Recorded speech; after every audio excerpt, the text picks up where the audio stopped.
For a very special video this week, I'm joined by New York Times best-selling author Jason Schreier. Hello, Kyle. I was Hey, just with your former colleagues at Easy Allies a couple days ago, so I was like, I gotta complete this set. I don't know if Brandon has a podcast too, but I could he go on doesn't. that He too. just kind of roams these Yeah, days. yeah, that's fair. He's an author too. He's not New York Times best-selling, but he'll get there. Can I tell you that title is so funny? I don't know if you're gonna ask about this, but I'll tell you about it anyway. Yeah. So you see that and you're like, oh my God, that book must have sold 1 million copies. But what's actually funny about the way bestseller lists work is that they're based on velocity in a certain week. So like if you sell 10,000 copies in 1 week and then 0 copies for the rest of like the book's lifetime, you will probably be a New York Times bestseller, even though you've only sold 10,000 copies total. Whereas if you sell 1,000 copies in your first week and then keep selling 1,000 copies forever, you will It probably means have nothing. sold, you will not be a New York Times bestseller, but you will have sold exponentially higher. But the bestseller lists like get you placement and get you promotional, like get you press, get you listed at bookstores, because you'll see it a lot of times at bookstores. It'll be like, here are the New York Times bestsellers. You can buy them right here. So Yeah. it is important, but it doesn't actually mean that a book is like one of the best selling books or anything like that, other than But for that week. here's the thing though, is like you're right. It's not a huge deal, I guess, but it's an enormous deal because It is. like I think that honestly you have a unique stature in the video games world. Like you know where you are with Bloomberg, where you are as an author publishing books out here, like there aren't many Jason Schreiers out there. You might stand alone almost. I appreciate that, Kyle. It's nice of you to say. I think there are a lot of cool, talented, awesome people in this space too, and including a lot of people I've worked with. But I do appreciate the kind words. I do think it's true that there aren't any other New York Times bestselling authors of like nonfiction about games, as far as I know. I don't know if it's David Kushner. I don't know. As far as I know, as far as I can think of.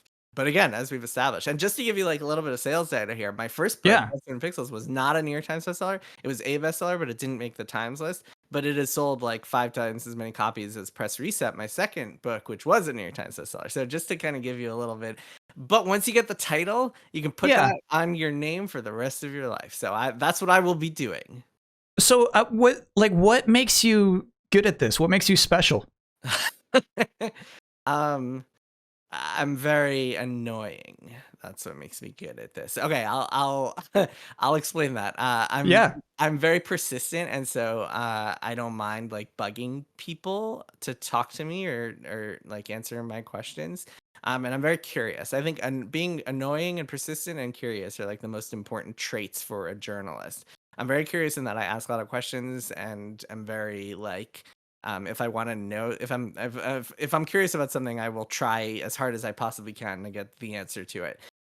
Once at Kotaku, my former colleagues will remember this hilarious thing. We were like, man, I don't know how specific I can get here. We were wondering the answer to a certain question. Basically, there's someone who's like in the game space who like doesn't use their full name, and we were all trying to figure out like what is this person's actual full name? And like I just went on this rabbit hole doing no work that afternoon, but like digging into like I tracked down this person's college paper and like found it and was like, aha, I found it. And everyone in the Kotaku Slack was like, oh my God, I can't believe you did that, Jason. But that, I mean, that's what makes me like decent as a journalist, is that kind of insatiable curiosity. And then the other thing, and I hope that like this really hits home for people out there, is like I have been extraordinarily lucky. Lucky in so many different ways. Like the beginning of my career, that I got extremely lucky. Throughout my career, I've been so lucky because I've worked for outlets that have always been, if not stable, at least stable for me personally. Like I have never been laid off. I have never once in my 15 years doing this, I've never once been like told not to pursue a story or told to change a story because of business interests. And so I'm extremely lucky on that front. And I've been lucky to work with like incredible editors like Chris Kohler at Wired and Stephen Totillo at Kotaku and my current colleagues at Bloomberg. So I've gotten a lot of mentorship, and I've been able to really learn from people and just kind of absorb information and knowledge about journalism. So a lot of it is luck. So I would say all of those things is to answer your question: persistence, being annoying, curiosity, and good fortune. One thing I was curious about though is like as you have a reputation now, right? Do you ever get people who like contact you and lie to you? Do you ever get like fake stories fed to you? No, you would think it would happen more than it does, but no. I think because people know that like that's not really going to work on me, because the first thing I do when someone reaches out with a tip and I find it interesting in some way, like I want to pursue a story, is I'll Yeah, ask them to get on the phone with me. And it's easy to lie on an email. It's not easy to lie on the phone. Um, and then even if someone is lying on the phone, like chances are I'm not going to run a story without corroborating their information with someone else also. So like I don't think people I think people know it would be a waste of time to fool me, as opposed to like trying to fool Reddit or send tips to like a website that'll post anything or something like yeah. that. I think that's probably more productive if you're gonna con people. Well, that's what. Yeah. So, like, here's the thing: is like I'm talking to a journalist today. You know what I mean? You're somebody who does have to corroborate, does have to get second sources and things like that. I kind of wonder: has there been some times where you have something, you have like the craziest story, and you cannot corroborate it? There's no second source out there. You just have to sit on it. Oh yeah, all the time. It happens constantly that I can't get a second source or can't convince someone with firsthand knowledge to talk to me. It actually happened with this with Blizzard way before I started working on this book in 2018. In the summer of 2018, I heard that Blizzard's at the time chief technology officer Ben Kilgore had kind of abruptly stepped down, and the CEO sent out this email that was like, Ben Kilgore is no longer with the company. And it was really uncharacteristic and it was all very strange. And there was this cloud of rumors around him. Like, did he do something? Was there misconduct involved? What was the question here? And I got a tip, like secondhand, of like, here's who you should reach out to. And I reached out to some women, never heard back, couldn't get them to talk to me or whatever the case was. And so I just couldn't run the story. I found out a few years later with the rest of the world that there was this lawsuit going on, and that that is certainly one of the factors why I couldn't get people to talk to me in the months and years that followed that first tip. But that's just an example of many. There's so many stories, and then there's stories that I've had to kill because they would get people in trouble or like potentially identify people. And then what really often happens is that like I'll be working on a story and I won't be able to include specific details because they could be traced back to someone. And like protecting sources is always going to be number one priority, especially for sensitive stories about workplace misconduct or sexual harassment and that sort of thing. And so sometimes I have to keep a lot of the like grosser and more explicit details to myself sometimes in those stories, because it would just be too identifiable if I ran them. But yes, to answer your question, all the time it happens. Yeah, I kind of want to talk about that. I want to talk about responsibility basically. In that like all right, so I'm reading through the book, and I'm kind of just kind of like what you're hinting at there. I was kind of like wondering, like, are we skipping over some things? Are we going to talk about that? And then we get to the chapter Reckoning, and it's like, oh, okay, it's here. And all right, so what's kind of nuts to me is, it's fun to talk about video games, right? Like that's like, especially like somebody on my scale, on my level, where I'm just, looking at the things that you report and talking about them, you know what I mean? It's usually fun. And then there's times where it's your responsibility to talk about the things that are not fun. And that's that chapter to me. And I'm like wondering for you what that process is like, right? Like that's not the fun curiosity part. That's not like the part that's fun to engage with, but it's the part you have the responsibility to tell. Yeah, I mean, to me, it's like it's a matter of, do the people involved want to share their stories? Do they believe that it does some good to share their stories? And I'll give you a good example. I just ran a story, and I can get to the book specifics in a sec if you're curious about that. But I'll give you an example of something I just did at Bloomberg a few weeks ago, which is I ran the story about this guy, Chris Barrett, who used to be a director at Bungie and a vice president, like a member of their board of directors. So super powerful guy at Bungie, makers of Destiny. And he was quietly left the company in like March, April of this year. And what I was reporting was that the reason he left was because at least 8 women accused him of sexual misconduct in some way, of mistreatment in some way. And for that story, I reached out to a lot of women involved, and several of them spoke to me. And that the reason that they spoke to me, and this is important, is not because like I don't know, they wanted to share salacious details or like participate in a gotcha or get someone harmed or something like that, it's because they thought it was doing a public good.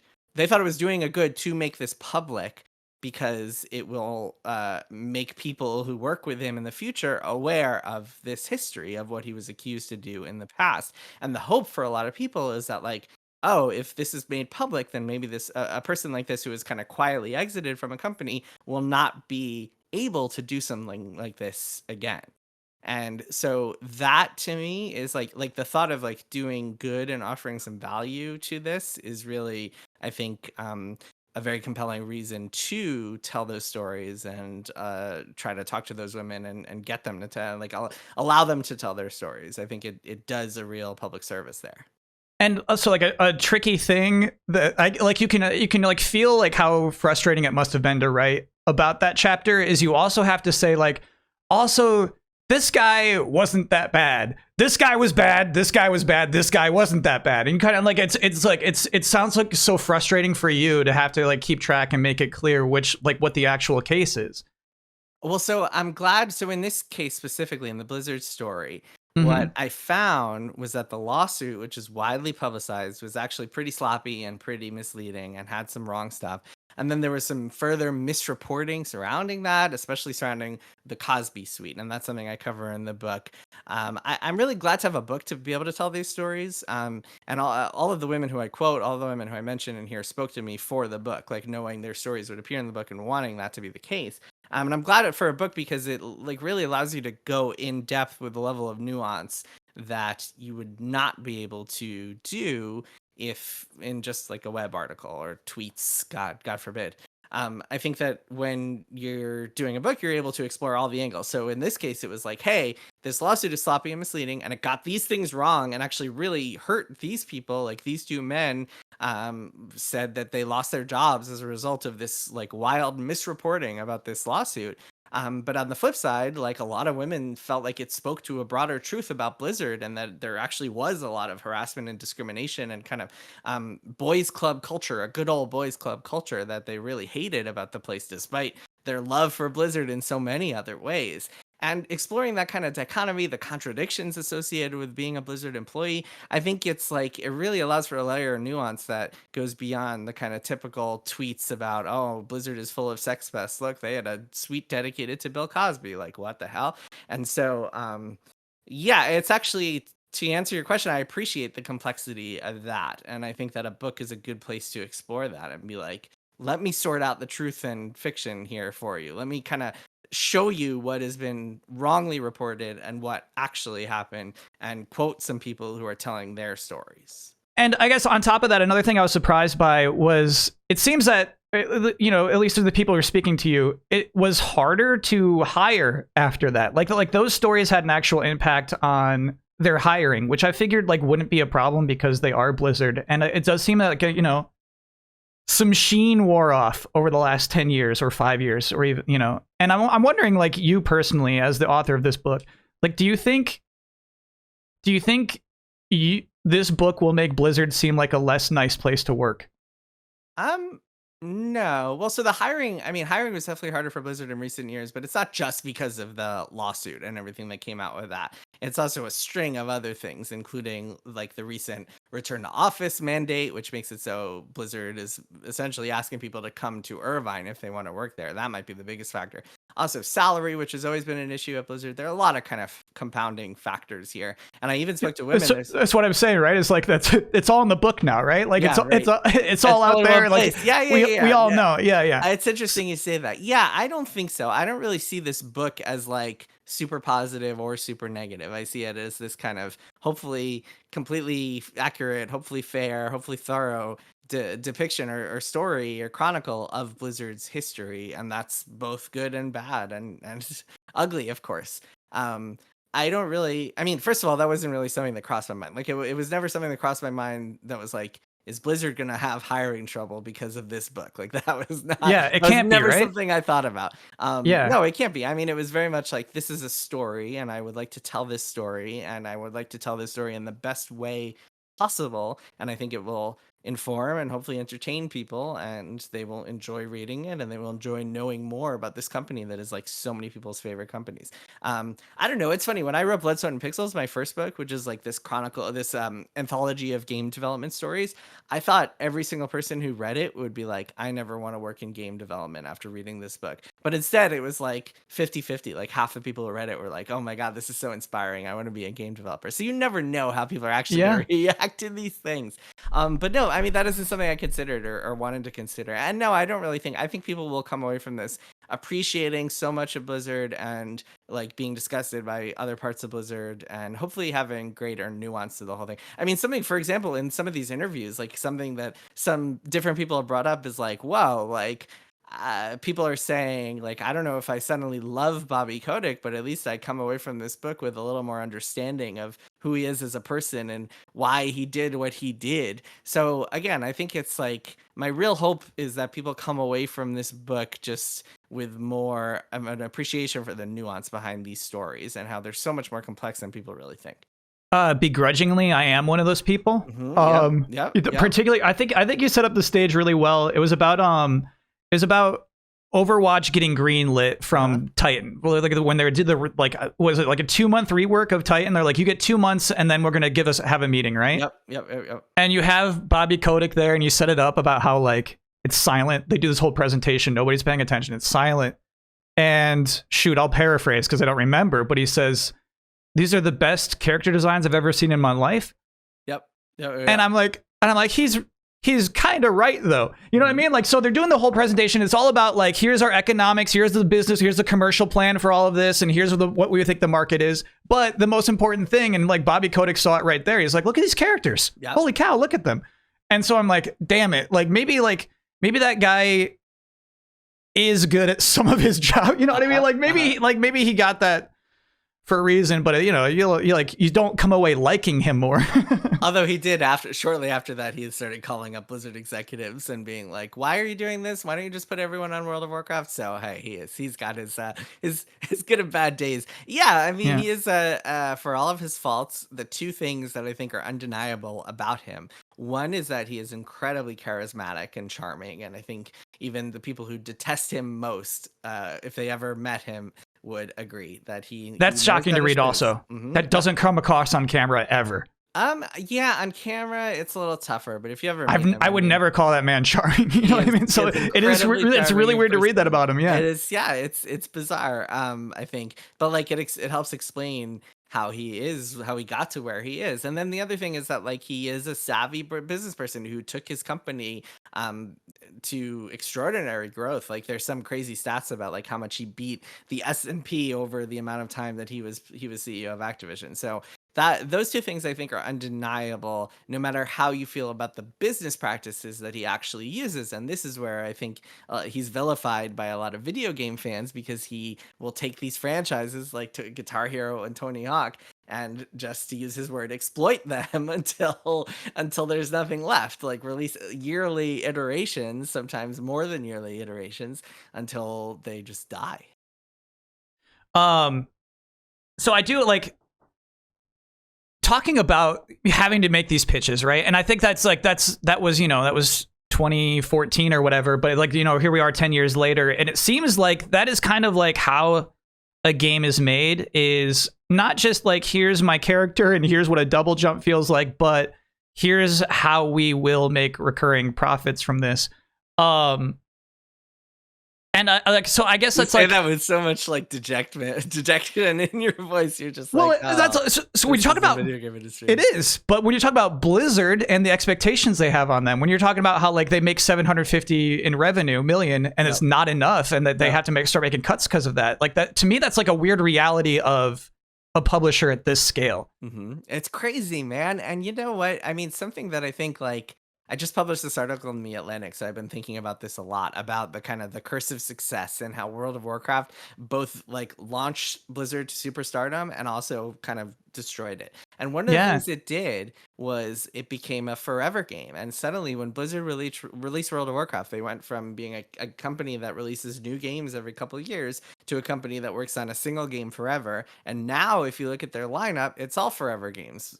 WoW, Overwatch 2, Diablo 4, Hearthstone, like all games that are just kind of updated in perpetuity instead of Blizzard releasing new games every couple of years. And so, yeah, it's just become a totally different company. And that is reflective of the video game industry at large, where everyone's trying to chase the service game dragon. And it's just, that's where we are.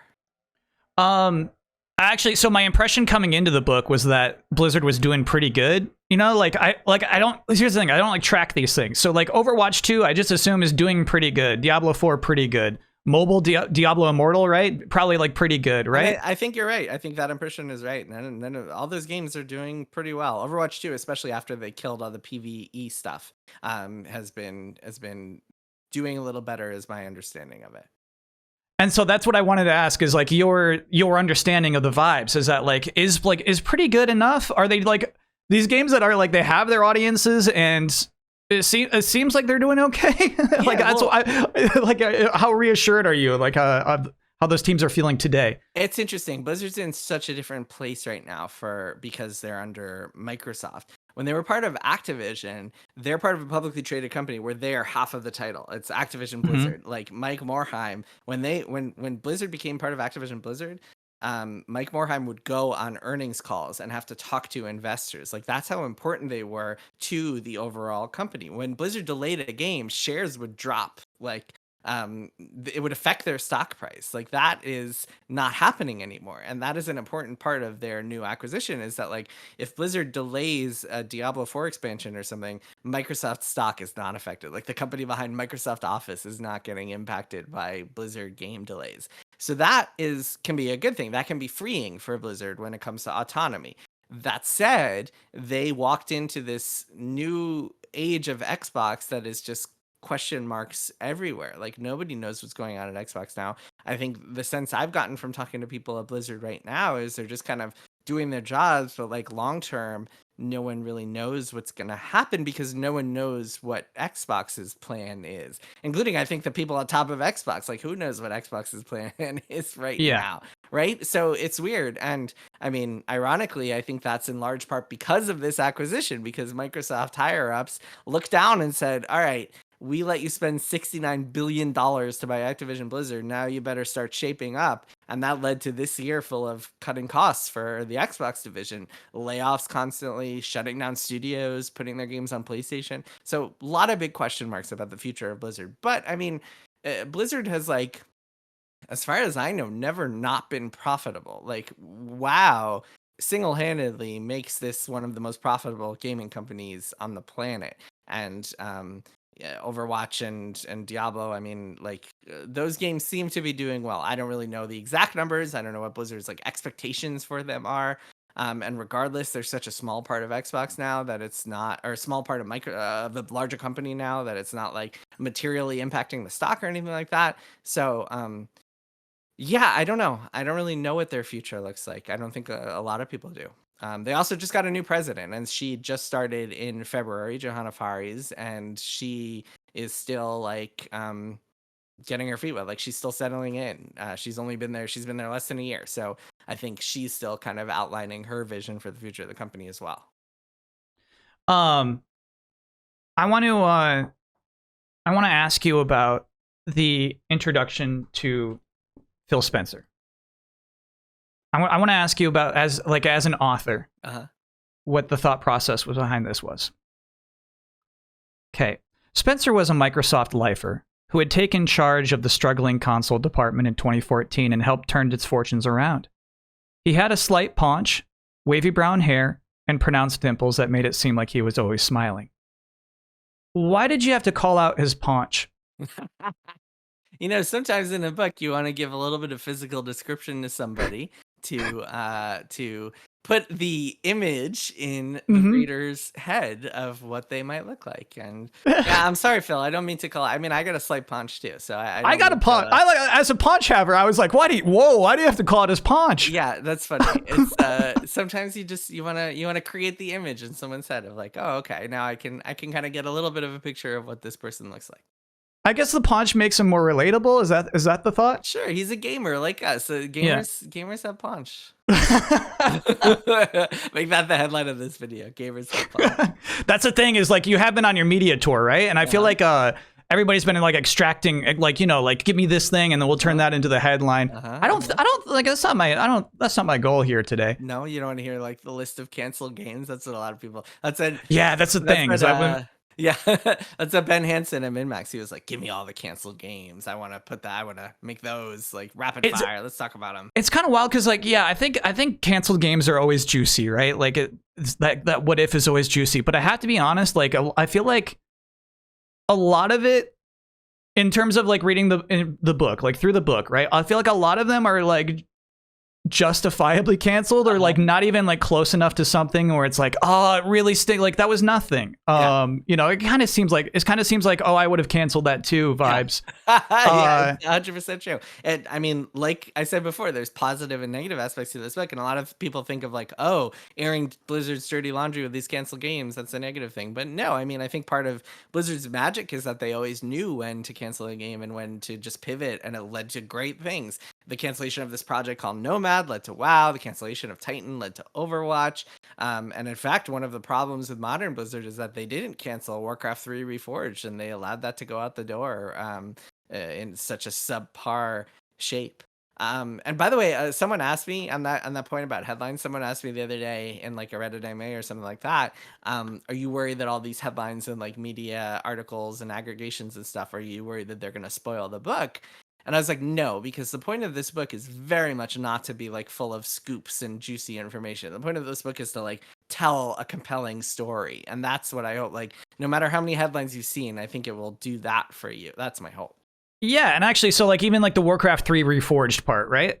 I had forgotten that game existed. That's like it was like the beginning of COVID, or like just before COVID started is when they launched that. And so it's like, it is fun, like, you know, you do things chronologically as possible, right? You know, like obviously, you know, you have to bounce around and things like that. But like, yeah, it is a story being told, and it's crazy to think of Warcraft 3 Reforged being their first bad game. It's wild, right? This is a company.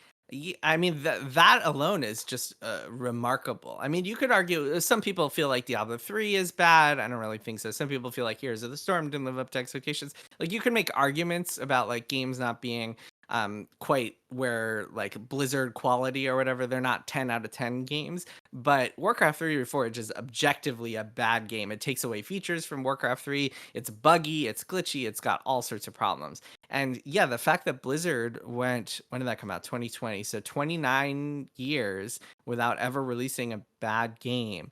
That's remarkable. That is astounding. That is a track record that no other video game company that I can think of has. Even Nintendo has put out some stinkers. What's it called? What was that game? That Paper Mario Sticker Star? I mean, come on. Yeah. Everybody's 1-2 switch I was just making fun of. Right? Yeah. This book has 3 sections. The rise, the fall, and the future. What's strange to me, though, is like the future is more falling.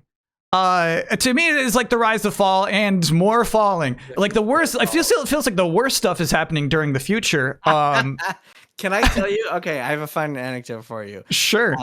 I've told this before, but I'll tell it again. It's when you first write like a manuscript draft, in the book publishing world, you have what's called beta readers. They're beta testers, except for readers.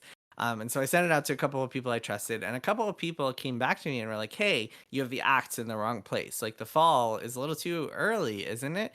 And I was like, no, it is not. The fall starts, to me. This story is a story about about a company that got too big too fast because of this hit that was phenomenally successful and brought with it a whole lot of good for a whole lot of people, including players, but also like came with a lot of problems. And that is World of Warcraft. And the fall really, to me, starts when World of Warcraft comes out and becomes a cultural phenomenon, because that transforms Blizzard. Blizzard goes from a company of hundreds of people to a company of thousands of people. And it's not for a few years after that that Blizzard starts like facing kind of PR disasters and real blemishes on its reputation. That really, I think it hit its nadir with the summer of 2021 with the California lawsuit. And yes, you're right, that doesn't happen until the future section. But to me, the fall really begins when Blizzard transforms from a company that is like cranking out new hit after new hit every couple of years, to a company that is just like the World of Warcraft factory. In fact, in 2005, as I get into, just before the fall section, it is like consolidating and vacuuming people from other teams to work on World of Warcraft. And then as you get into like chapters about Diablo 3 and StarCraft 2, I tell the story about how these games were slow to get off the ground because they each had to take a year or two where everyone was just on World of Warcraft. And that to me is the point where the fall begins. Even if they're still like, they were so high up that the fall really, no, I like that you're justification. pretty high when you're falling. And so what you're saying is maybe we don't realize that the future has begun as well. Maybe they're okay. Maybe the fall is over in the future, and the future is a big question mark, right? So if they hit this high, like higher than any gaming company, like they were essentially the most beloved gaming company other than Nintendo in the world. Like they were the Pixar is how I like to compare them, the Pixar video games. So they're like the absolute apex that you can get. And then they start falling, and then like the future section is like a question mark of like they're at their lowest possible, and they've fallen really hard. And what's next? Maybe they're starting to go back up. We don't know. We'll see what happens. So talking about their future, I think a lot about IP, right? And like it's kind of like what we talk about when you talk about Blizzard, and like. You do a lot of time. You talk about, they tried gestation. They try new things. You talk about one person who was really excited when Microsoft was buying them. Is like, oh my gosh, I got so many ideas. Let me work on this. You know what I mean? That had a sad story at the ending. But anyway. Sure did. God. Do you think it's possible at their scale to create something new, or is it not even advisable? So this is where we get into really interesting stuff, because it happened twice at that scale. So post WoW world, they've essentially become this WoW company. They do release Diablo 3 and StarCraft 2. And then when it comes to new things, they have two different stories. One is Hearthstone, and that's a team of 15 people that gets together and is almost canceled 3 times, but they somehow miraculously release this game, and it's a humongous hit. And like, reaches 100 million players at one point. People who would never touch a Blizzard game wind up playing Hearthstone because it's like on phones. It's their first phone game. It's really approachable and accessible. And that team, you won't believe this, but instead of going off to start another new thing, they were stuck on Hearthstone, because suddenly Hearthstone was another forever game that just had to be supported for years to come with new expansions and card packs, and it was a service game. And that to me really says a lot about, and I get into this a little bit in that chapter, that says a lot about kind of what it takes to create a new hit and how difficult it is to continue doing it. And then Overwatch is kind of a similar story, in that Overwatch is this small focused team, and they release this mega hit, and then for all sorts of reasons, really complicated factors, that team winds up having to support Overwatch 1 and work on Overwatch 2 and work on the Overwatch League, and it's just like super overworked and under-resourced. And Bobby Kotick comes in and he's like, you guys should hire hundreds more people. And the leadership on the Overwatch team is like, no, we don't want to do that. We don't want to ruin our culture.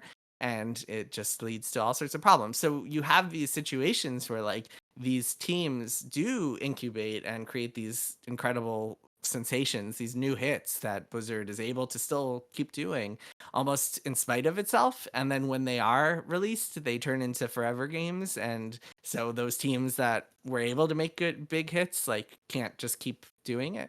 And then I have a whole set. I mean, Alan Adham, who is the one of the 2 co-founders of Blizzard, comes back.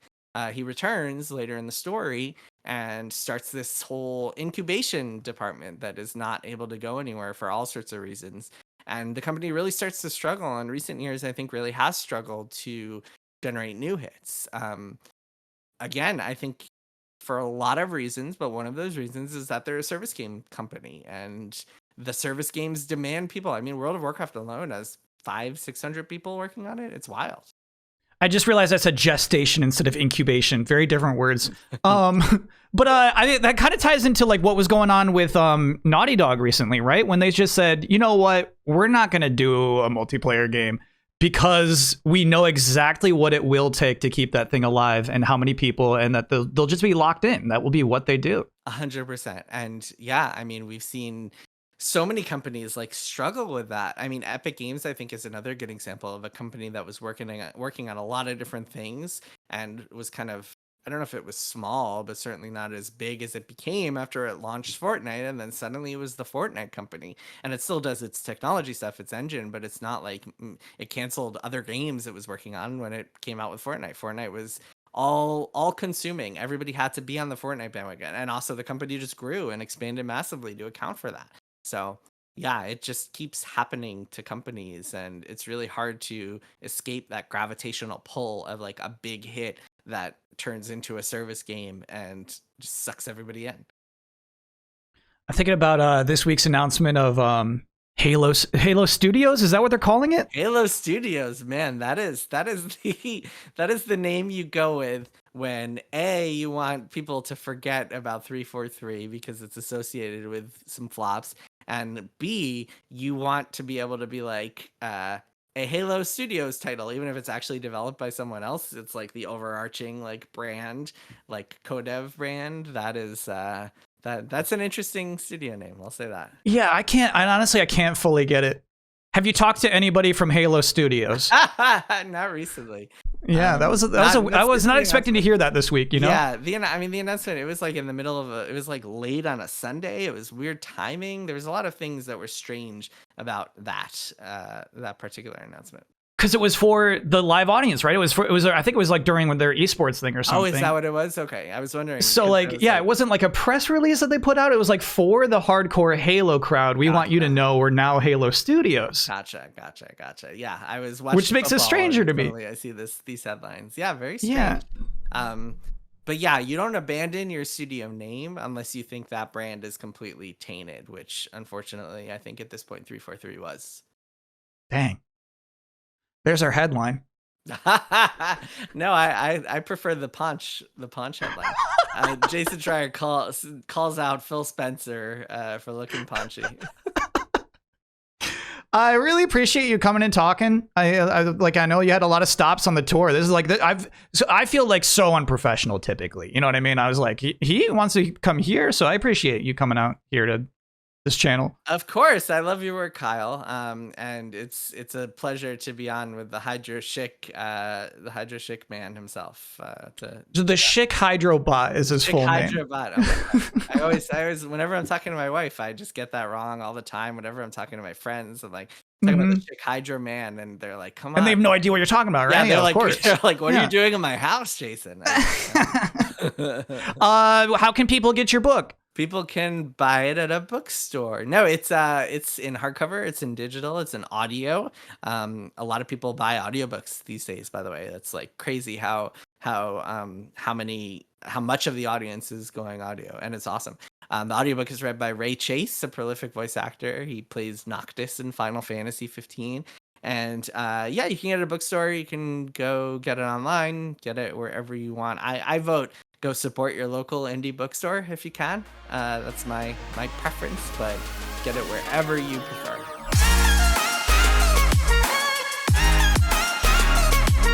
And then yeah, I just like also like I feel like I owe you a thanks. I do feel like 15% of the videos I make are based off of some Bloomberg article you wrote. So yeah. I am happy to generate content for the entire YouTube universe. But yeah, it is what happens, right? Like you publish those and then we all just like have our takes on them. It kind of feels like what our relationship is. It's fine. Yeah, it is what it is. I think that, I don't know if you do this, so no offense if you do this, but the thing that bugs me a little bit is when people literally sit there and read the entire article and on camera and then talk about it. That bugs me a little bit because it's like, hey, you are straight up plagiarizing right now, but for some reason it's okay because it's YouTube. Yeah, that's content these days. Yeah, content, baby. But no, I don't mind it. I'm okay with it. And yeah, if you ever see a Bloomberg story and you're like, hey, I want to talk to Jason about this, hit me up anytime, Kyle. Sure. Thank you very much. Thanks for having me.